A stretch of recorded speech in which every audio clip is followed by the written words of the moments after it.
Welcome to Mihika mom kitchen. আজকে আমরা রান্না করব ব্ল্যাক পমফ্রেট মাছের দো পেঁয়াজি। হলুদ এবং লবণ দিয়ে মাছটাকে এখন আমরা মাখিয়ে নিচ্ছি।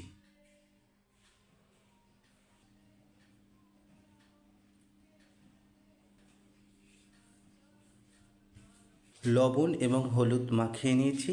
এবার কড়াইয়ে তেল গরম করে ভেজে নেব। কড়াইয়ে তেল গরম হয়ে গেছে।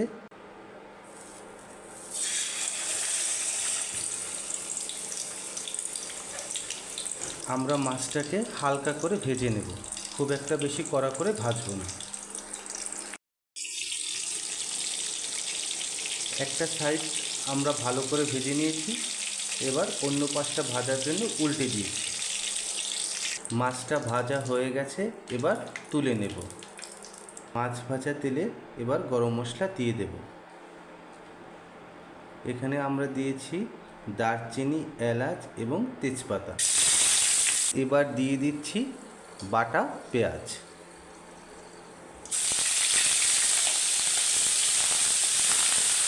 এবার দিয়ে দেব আদা রসুন বাটা।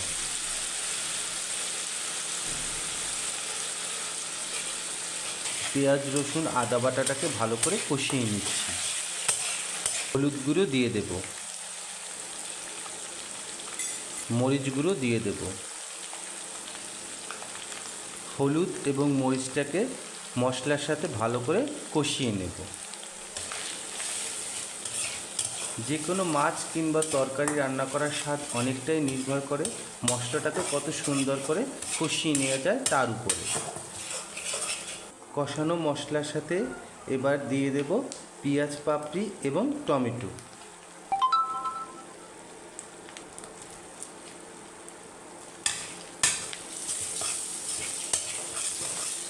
এবার জল দিয়ে দেব।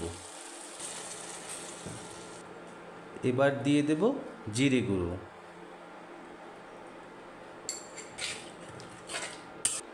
এবার লবণ দিয়ে দেব। লবণটা আপনারা স্বাদ মতো দিয়ে দেবেন। এবার একটু সময় আমরা ঢেকে রেখে দেব। ঢাকনাটা তুলে নিয়েছি, ঝোলটা ফুটে উঠেছে। এবার মাছগুলো দিয়ে দেব।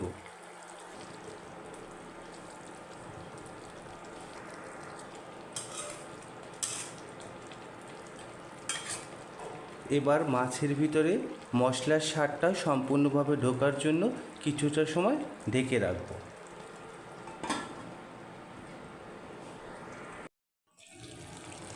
যেহেতু এটা আমরা পমফ্রেট মাছের দো পেঁয়াজি রান্না করছি, তাই ঝোলটাকে শুকিয়ে নেব যেন ঝোলটা মাছের সাথে আষ্টে পিষ্টে লেগে থাকে। এবার আমরা গরম মশলা দিয়ে দেব।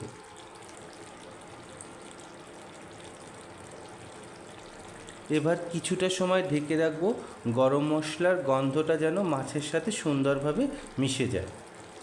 এবার ধনিয়া পাতা দিয়ে দেব। দেখুন মাছের দো পেঁয়াজিটা দেখতে কত সুন্দর হয়েছে।